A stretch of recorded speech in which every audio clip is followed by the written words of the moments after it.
Yeah,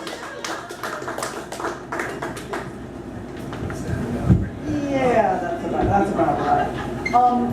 Thank you so much, Dwayne, who is a poet and artist and impresario and like seems to do everything. Incredible, incredible.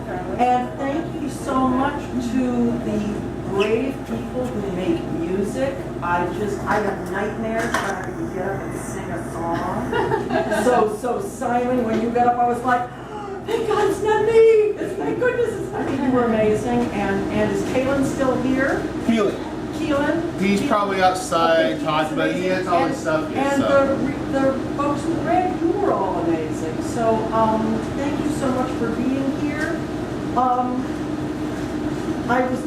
I was watching Simon looking at the very beautiful young lady who was sitting here kind of encouraging him. And my husband of about 1 billion years is here encouraging me. And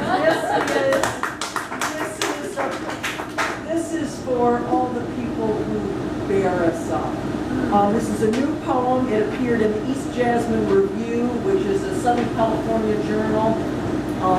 Please submit, tell Andrew Turner I sent you. And this is 682, it's for Chopin. 1. Whatever you want to say about Chopin, he was gay, or he wasn't, or he just didn't do sex because he was too frail. He made his best work at George Sand's house. He sat at the piano at her place in Nohant, and the notes fell out of him. They streamed down the staircase as painters and prostitutes drank their tea. 2. I can hear the music, Delacroix said. I can hear him practicing. D painted in the library, while in another room George was writing those terrible pot boilers to keep the house paid for and the food coming in. She was the man in this gang, in case you didn't know that. The person making the money and sweating the cash flow. And there was the 19th century unspooling all around them with its uprisings, disappointments, its flags, and its flaneur. So when you think of love, when you think of revolution, relaxing, romanticism, sex and death, you have to think about his notes, spilling out through her salon doors, leaking down through the windows and roofs, impossible, fantastical progressions. And that was 3, I skipped the number. So here's 4. For example, the Polonaise in A-flat major, the heroic.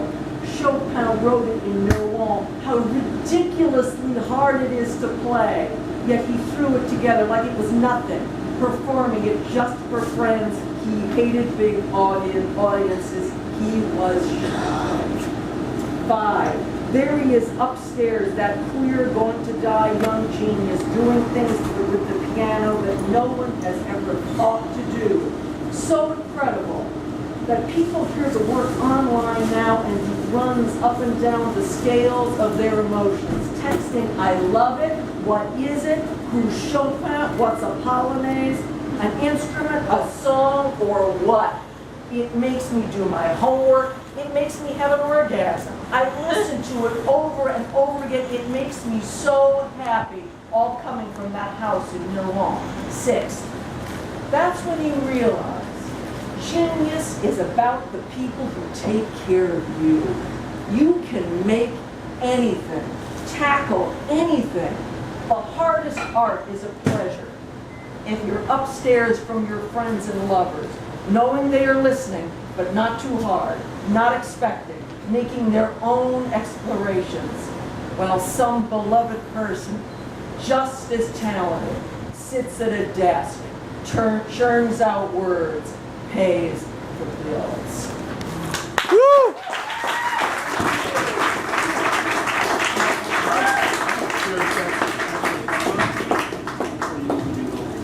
Okay, and I can always shout louder because I'm from New York originally.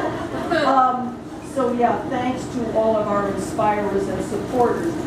Listening to the folks who read in the first set, it's really interesting to kind of try to glimpse why we make work, why we make art, because that's always really interesting to me. So here's why I do. And here's a little prompt for you. to work on while I'm talking if you want, I'm good, or later on, which is what was your first childhood crime? What's that childhood crime you remember? And preferably you should have gotten caught, because it's that touch of trauma that always makes art interesting. Right? So here's mine. Doll defenestration. I did it. Wow. I threw the dolls out the window. Why? Because it suited me. And I was the queen of all I surveyed in the bedroom. The child's toy chest, the wooden chairs, the tea set. The grown-up stuff was Mummy's, and what was left was Dad's. The rubber prince was the first to go. He squeaked strangely. Away with you, I said.